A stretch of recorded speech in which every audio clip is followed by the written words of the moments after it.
Formación permanente de la Orden Franciscana Seglar de León, curso 2024-2025. Tema 1. El sufrimiento de San Francisco. Oración inicial. Oh Señor, ahora que el dolor, la tristeza y la trepidación pesan en mi corazón, guíame con la claridad de la fe a encontrar en ti la ayuda y el consuelo. Que el Espíritu Santo mantenga en mí la certeza de ser tu Hijo, ayudándome a aceptar de tu mano todos los acontecimientos. Persuádeme de que tú, Padre, los haces servir para mi bien, y que, respetando la libertad humana, saque siempre el bien del mal. Haz que en la certeza de tu amor yo encuentre respuestas a esas preguntas que superan la sabiduría humana. Que yo pueda sentir en mi camino de dolor un paso seguro que no me abandona. Creo en ti porque eres la verdad. Espero en ti porque eres fiel. Te amo porque eres bueno y es eterna tu misericordia.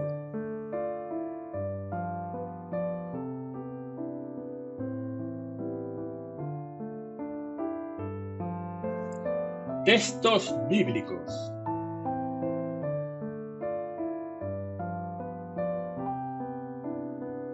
Romanos 5, 3-5. Más aún, nos gloriamos incluso en las tribulaciones, sabiendo que la tribulación produce paciencia, la paciencia virtud probada, la virtud probada esperanza, y la esperanza no defrauda, porque el amor de Dios ha sido derramado en nuestros corazones por el Espíritu Santo que se nos ha dado.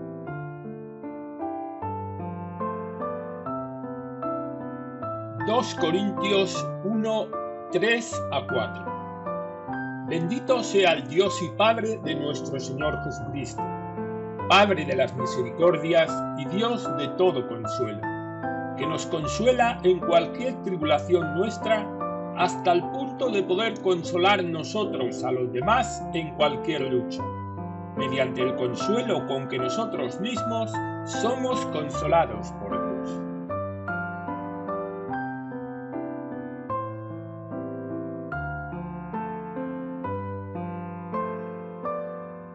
2 Corintios 4:17. Pues la leve tribulación presente nos proporciona una inmensa e incalculable carga de gloria.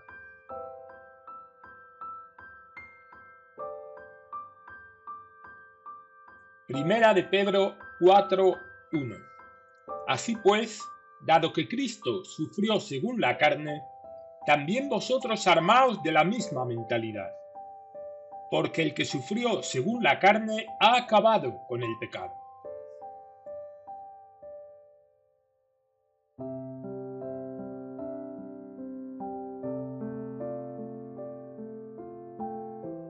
Textos franciscanos.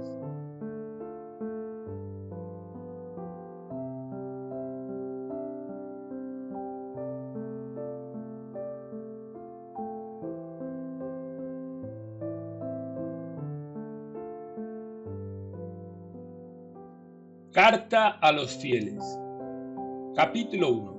De aquellos que hacen penitencia. Todos los que aman al Señor con todo el corazón, con toda el alma y con toda la mente, con todas las fuerzas, y aman a sus prójimos como a sí mismos, y odian a sus cuerpos con sus vicios y pecados, y reciben el cuerpo y la sangre de nuestro Señor Jesucristo, y hacen frutos dignos de penitencia.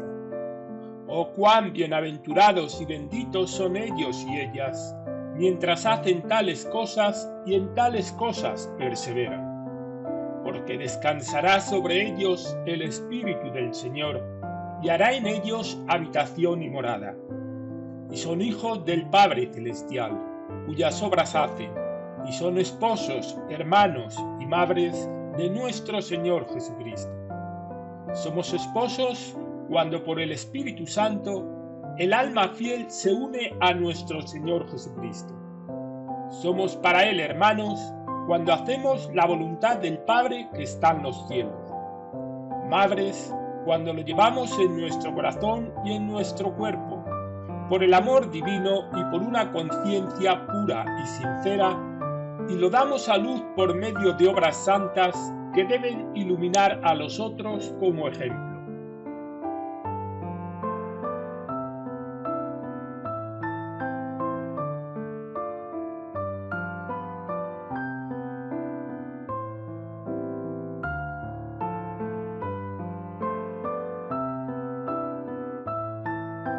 Oh, cuán glorioso, santo y grande es tener un Padre en los cielos.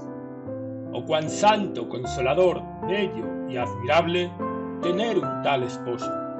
Oh, cuán santo y cuán amado, placentero, humilde, pacífico, dulce, amable y sobre todas las cosas deseable, tener un tal hermano y un tal hijo, nuestro Señor Jesucristo, quien dio la vida por sus ovejas y oró al Padre diciendo: Padre Santo, guarda en tu nombre a los que me has dado en el mundo.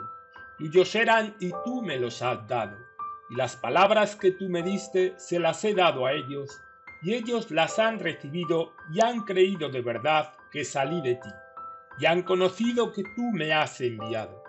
Ruego por ellos y no por el mundo.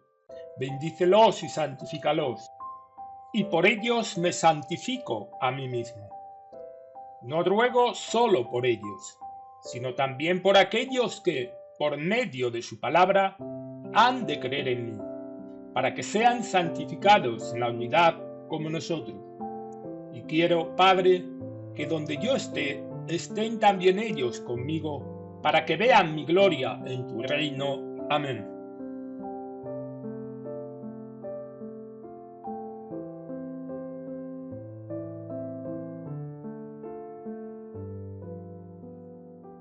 Constituciones Generales. Artículo 27.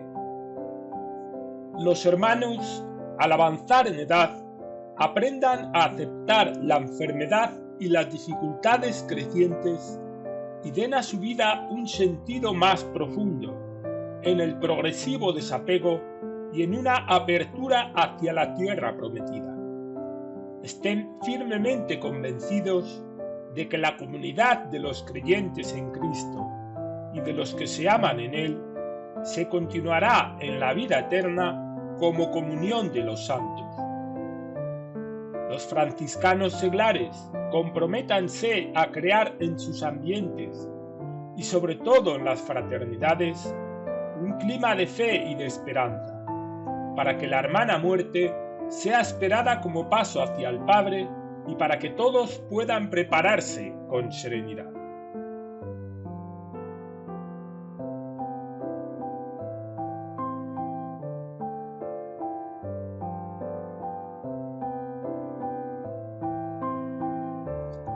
Comentario.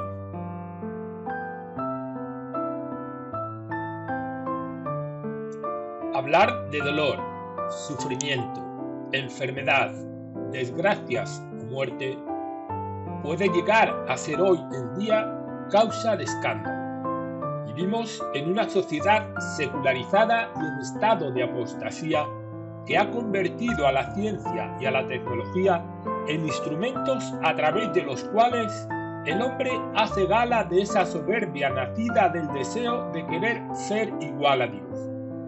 No olvidemos que este fue el deseo que la serpiente inculcó a Eva y que fue la causa del pecado original. Estamos en una cultura en la que sufrir no está bien visto, una cultura que ha disminuido los niveles de tolerancia al dolor y al sufrimiento, creando un miedo patológico a los mismos. Una cultura en la que no hay motivos para aguantar y soportar el dolor, sino avances tecnológicos y científicos para combatirlo, llegando incluso a la elaboración y aprobación de leyes que, presentadas como un fin misericordioso, consideran el aborto y la eutanasia como derechos fundamentales del ser humano. En definitiva, una sociedad que ha perdido el sentido humano y trascendente del sufrimiento. No hay nada malo en hacer lo posible para disminuir el dolor y el sufrimiento, o en buscar medios y soluciones para combatir la enfermedad. De hecho, Dios nos otorgó el don natural de ciencia para poder prevenir, sanar la enfermedad y aliviar el sufrimiento. Podemos tratar de limitar el sufrimiento, de luchar contra él, pero no podemos suprimirlo. El sufrimiento resulta inevitable. Las enfermedades, las catástrofes naturales, las guerras, las pandemias, las crisis económicas, los abusos sexuales, violaciones, divorcio, crímenes, la muerte. Son escenarios que nos confrontan con nuestra realidad vulnerable. Ningún ser humano puede liberarse de la experiencia de sufrimiento. El dolor y el sufrimiento se transforman en un misterio, en un interrogante sobre el sentido de la vida, sobre la verdad del ser. Así, el querer suprimir el dolor y huir del sufrimiento tiene serias consecuencias para la existencia del hombre, como lo expresa el Papa Benedicto XVI en la carta encíclica Spe Salvi. Precisamente cuando los hombres intentan evitar toda dolencia, tratan de alejarse de todo lo que podría significar aflicción, cuando quieren ahorrarse la fatiga y el dolor de la verdad del amor y el bien, caen en una vida vacía, en la que quizás ya no existe el dolor, pero en la que la oscura sensación de falta de sentido y de la soledad es mucho mayor. Lo que cura al hombre no es esquivar el sufrimiento y huir ante el dolor, sino la capacidad de aceptar la tribulación, madurar en ella y encontrar en ella un sentido mediante la unión con Cristo, que ha sufrido con amor infinito. El dolor y el sufrimiento nos hacen tomar conciencia de nuestra fragilidad y vulnerabilidad. Dejan huella en el alma de las personas que lo han padecido. La persona se ve afectada y alterada por el dolor, tanto a nivel interior como exterior, en el ámbito intrapersonal y también interpersonal. El sufrimiento cambia a las personas, cambia sus valores y sistemas de creencias, su actitud, su comportamiento, su percepción del mundo y de la vida, su manera de vivir, su capacidad para relacionarse consigo mismo y con los demás. El sufrimiento intenso marca un antes y un después. Nadie permanece igual después de haber sufrido gravemente. El dolor y el sufrimiento acaparan el ánimo y debilitan casi toda actividad de la persona. Pueden sacar lo mejor, pero también lo peor del ser humano, convirtiéndose en una prueba de vida que nos puede llevar a un crecimiento personal y humano, pero también nos puede llevar a un decrecimiento de nuestra humanidad. No hay ninguna duda de que el dolor es una privación, es una contrariedad, pero la persona es mucho más rica, fuerte y plena que el sufrimiento. Podríamos, por tanto, preguntarnos qué utilidad tiene el sufrimiento, cuál es su sentido. El hombre en su naturaleza posee una dimensión humana y también una dimensión divina que trasciende a lo material y que impregna toda acción o vivencia humana. Así uno se pregunta, ¿qué es exactamente el dolor? ¿Una emoción relativa o una sensación? Médicos, psicólogos, biólogos, científicos no se ponen de acuerdo cuando se trata de definir el dolor y el sufrimiento, quedando las preguntas sin respuesta, salvo si se añade a tales definiciones de la ciencia un componente ético, filosófico y religioso. El hombre, creado a imagen y semejanza de su creador, está formado por cuerpo, mente y espíritu. El hombre está constituido en una unidad trinitaria con la que vive y experimenta toda su existencia. Podemos, por tanto, decir que el ser humano sufre desde su tridimensionalidad, diferenciándose así del dolor animal. El dolor que experimenta una persona es el resultado de una interacción de múltiples variables, biológicas, psicológicas, sociales, culturales. La interacción de dichas variables determina un sistema funcional cerebral que sería el responsable de dar unas características personales a la percepción dolorosa. La experiencia dolorosa consta de 3 dimensiones que reflejan esta naturaleza tridimensional del hombre. Dimensión sensitivo-discriminativa, dimensión cognitivo-evaluadora, dimensión afectivo-temporal. Tal entramado nos deja claro que el terreno del sufrimiento humano es mucho más complejo y pluridimensional. Está profundamente enraizado en la humanidad misma, formando parte de la trascendencia del hombre que está llamado a superarse. Aún así, es muy frecuente oír la pregunta: ¿por qué existe el dolor? ¿Qué sentido tiene el sufrimiento? Muchas son las personas que después de una grave enfermedad, después de terribles sucesos como atentados terroristas, catástrofes naturales, muertes trágicas o inesperadas, se preguntan: ¿por qué a mí? ¿Por qué permite Dios esto? ¿Por qué, si Dios es bueno, permite tanta violencia y sufrimiento? Preguntas que han provocado en muchas ocasiones crisis de fe. La falta de respuestas a estas preguntas que la persona puede hacerse en el dolor la llevan a querer buscar la causa y origen del mismo, llegando en algunos casos a darle un sentido de castigo divino o una burla de Dios. Las respuestas a estos interrogantes la encontramos en la Sagrada Escritura, en concreto en el libro del Génesis. No existe causa alguna que obligue a Dios a crear, salvo la voluntad del mismo Dios. Dios creó porque quiso. Es un acto libre, por lo cual es lógico pensar que si Él nos ha creado es porque nos ha querido. Como creador, primero nos deseó, después nos pensó, nos amó y por último nos creó. Es decir, solo podemos concebir en el designio creador un acto generoso, la donación gratuita y libre, el amor. Dios, siendo la suma perfección, el solo bien, extiende su bondad constitutiva a las criaturas, a toda la creación. Así pues, si la creación es un acto de bondad, ¿por qué existe el sufrimiento? ¿Cuál es su origen? ¿Cómo puede el sufrimiento ser compatible con la bondad divina? La razón nos descubre en el libro del Génesis que la causa del sufrimiento es el mal, es decir, la ausencia del bien. Entonces, si Dios es el creador, ¿es Él la causa del mal? Nuevamente, nos encontramos la respuesta en el libro del Génesis. No, Dios no es creador del mal, pues cada vez que Dios termina un día de la creación, ve que es algo bueno. Y vio Dios que era bueno. Dios es el sumo bien. Del bien solo puede salir bien. Dios es amor y ama el bien, y porque lo ama, todo lo creado es bueno, pues lleva el sello de su creador. Entonces, ¿por qué existe el mal? Nuevamente, la respuesta viene dada en el libro del Génesis.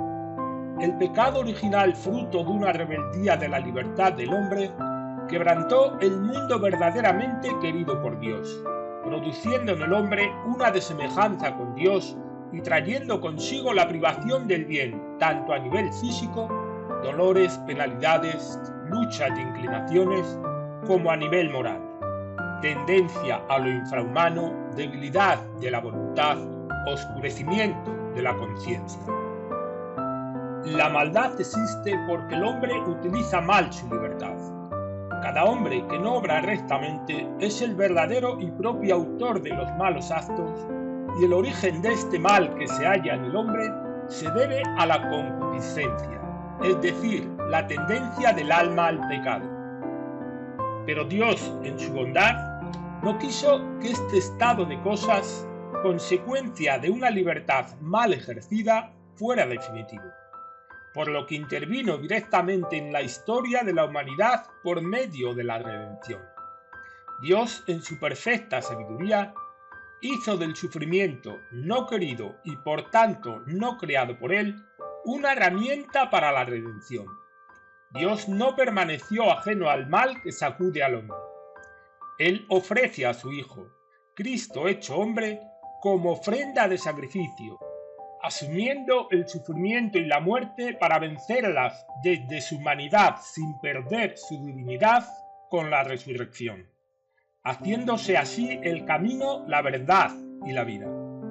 San Agustín plantea que Dios permite el mal porque lo vence desde dentro, transformándolo en algo bueno, sacando bien del mal y venciendo al mal con el bien. Esto sugiere hacernos la siguiente pregunta: ¿es por tanto el sufrimiento medio de santificación? La respuesta es sí y no. Hemos dicho que el sufrimiento puede hacer que una persona crezca y evolucione en su humanidad, pero también que decrezca e involucione en ella, por lo cual el sufrimiento puede ser causa o medio de santificación, pero también de condenación. Por lo tanto, cabe hacernos la pregunta: ¿cómo debemos sufrir para que nuestro dolor sea causa de santificación? La respuesta a esta cuestión la encontramos de nuevo en el libro de la vida, en la Sagrada Escritura, en el momento de la crucifixión de Jesucristo. Jesús no fue conducido al Calvario para ser crucificado solo. Con Jesús llevaban a 2 malhechores para ser ejecutados, y cuando llegaron al lugar llamado de la calavera, lo crucificaron allí, lo mismo que a los malhechores, uno a la derecha y otro a la izquierda de Jesús. En estas 3 cruces están representadas las 3 formas y actitudes frente al sufrimiento. La cruz central, la de Cristo, expresa la perfección de actitud frente al sufrimiento. Es la cruz de la entrega consciente, de la obediencia sin peros ni condiciones, fundamentada en la libertad del amor. Representa el acto voluntario de morir a sí mismo para dar vida. Es una entrega, una donación de sí por amor incondicional al Dios Padre y a los hermanos. Es el sufrir en conciencia por un bien superior. Es un sufrimiento guardado en el silencio, pero manifestado en la actitud y en las obras. Un sufrimiento que no condena, sino que bendice e intercede ante Dios por sus enemigos. No juzga ni pide cuentas, es una oblación pura a Dios para la salvación del hombre. A la derecha de Jesús está el ladrón malo. Esta cruz expresa el sufrimiento mal vivido. El sufrimiento que es rechazado, que supone una no aceptación del mismo, un no reconocimiento de responsabilidad en el mismo. Es por tanto un sufrimiento ciego que envilece, que maldice, que se queja, increpa a Dios y le pide cuentas. Es un sufrimiento que genera violencia, rabia, resentimiento y amargura. Un sufrimiento que apaga y oscurece, que da muerte. A la izquierda de Jesús está el ladrón bueno, hoy conocido como San Dimas. Es el ladrón penitente que reprende al anterior con la frase: «Ni siquiera ahora que sufres la misma condena temes a Dios». Lo que nosotros ahora padecemos es justo, porque estamos recibiendo lo que merecen nuestros actos, pero éste no ha cometido ningún crimen. Es el sufrimiento aceptado con conciencia y responsabilidad. El sufrimiento que te saca de mirarte a ti mismo para mirar hacia adelante y hacia arriba, a Dios, para suplicar fuerza y para darse en entrega. Es el sufrimiento que se abre hacia el dolor del otro, dando consuelo. Es el sufrimiento que ilumina y madura. Es el sufrimiento que fortalece en la debilidad. Así, hermanos, depende de nosotros cómo queremos sufrir, porque no importa lo que nos pase, importa cómo nosotros respondemos a lo que nos pasa. Esto nos lo enseña el mismo Cristo, pero Dios, para dejarnos claro que también nosotros como Él podemos conseguirlo, se vale de los hombres. Así, en este caso, utilizó a Giovanni di Pietro di Bernardone, ahora conocido por San Francisco de Asís, el poverello de Asís. Francisco es fiel reflejo de este tránsito y discurrir del sufrimiento en las tres cruces. En los primeros años de su vida hasta la juventud, Francisco era un niño amado, querido por sus padres, consentido y malcriado en sus deseos y apetencias carnales. Francisco era un joven inteligente y sensible, diestro en los negocios, le gustaba el buen vivir y vivir en libertad.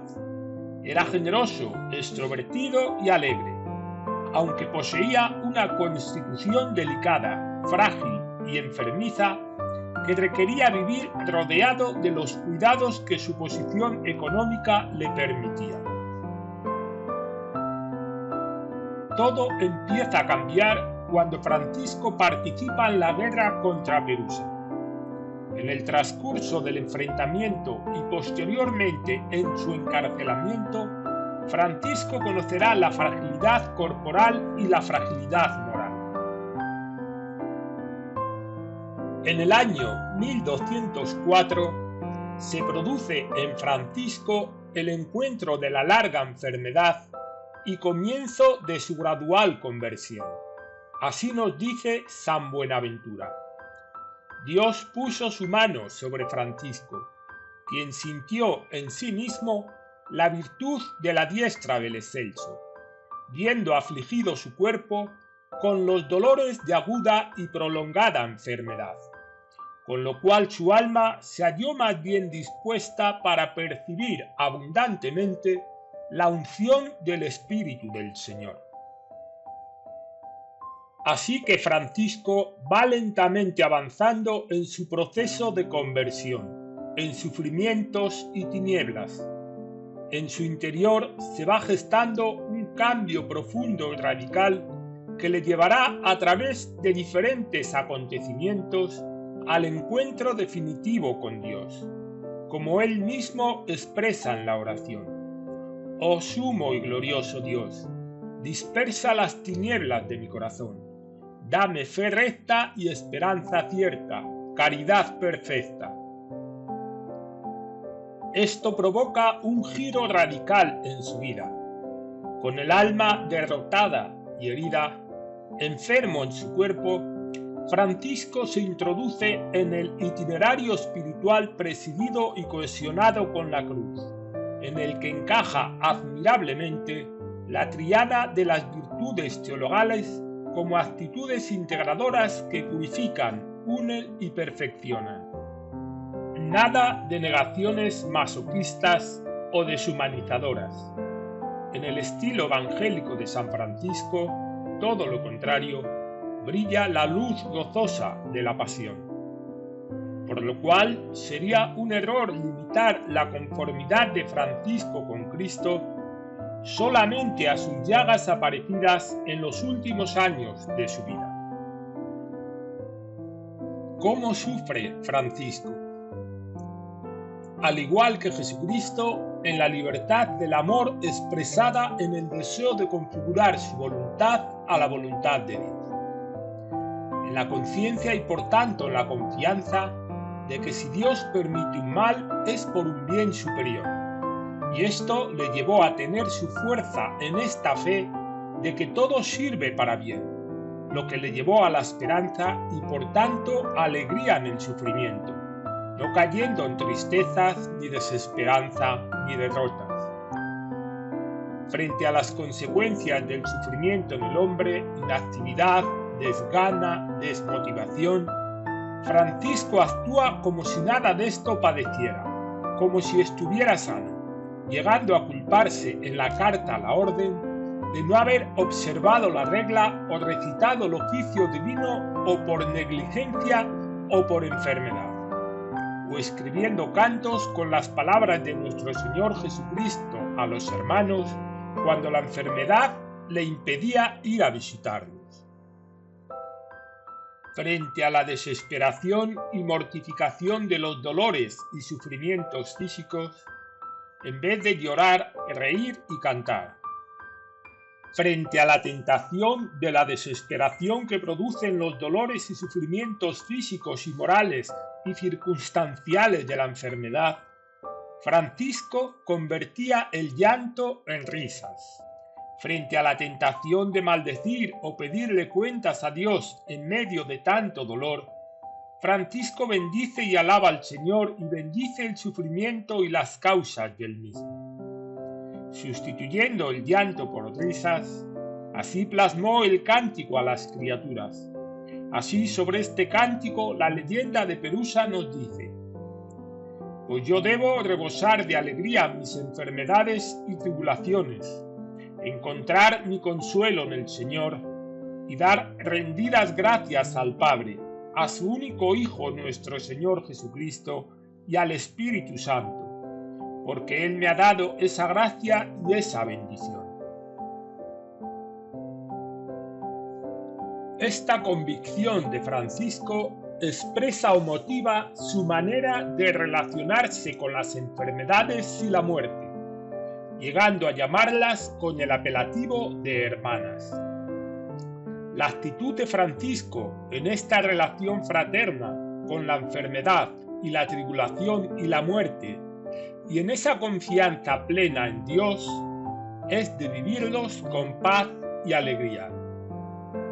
Francisco, consciente de la utilidad y del valor del sufrimiento, presenta en relación a la enfermedad, tribulación o muerte una actitud fraterna, fundamentada en la paz, en la alegría, así como en acción de gracia y alabanza continua a Dios, y así en el cántico a las criaturas, Francisco llama bienaventurados que perdonan y soportan la enfermedad y tribulación y la sufren en paz, pues por ti, Altísimo, coronados serán. Francisco ve en el sufrimiento un fin pedagógico. La enfermedad debería suscitar aquel sentimiento que induce al dolor por los propios pecados, desprecio por los falsos placeres, temor de Dios y deseo de unirse a Él. Para Francisco, el sufrimiento no se origina por un castigo de Dios, sino por amor. Como Francisco subraya citando: a los que ama los corrige, por lo cual nunca pide cuentas a Dios.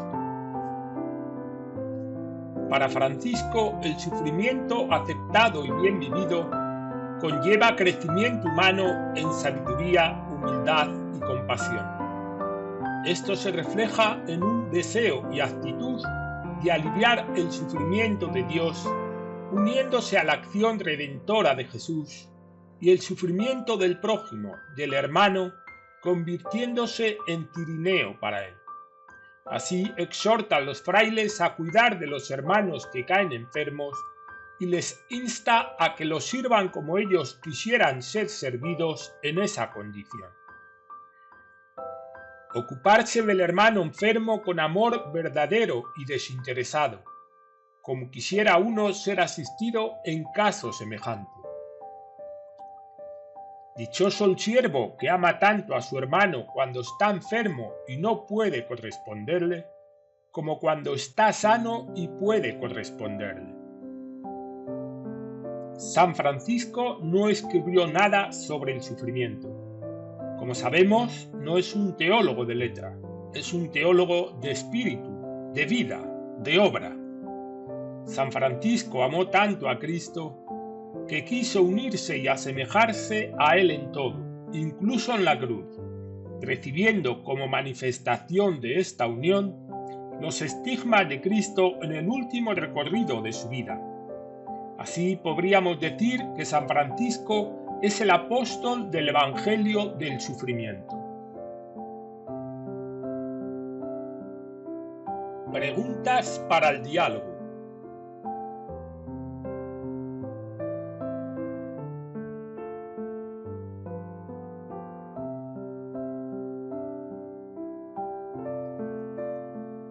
¿Cómo vives tu sufrimiento? ¿En qué cruz te encuentras?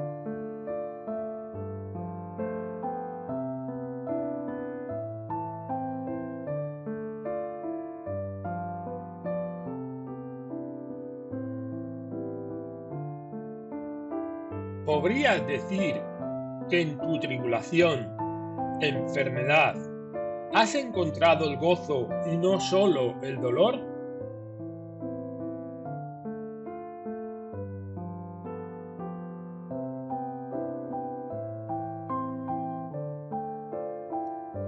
Frente al dolor ajeno, ¿qué sientes y cómo actúas?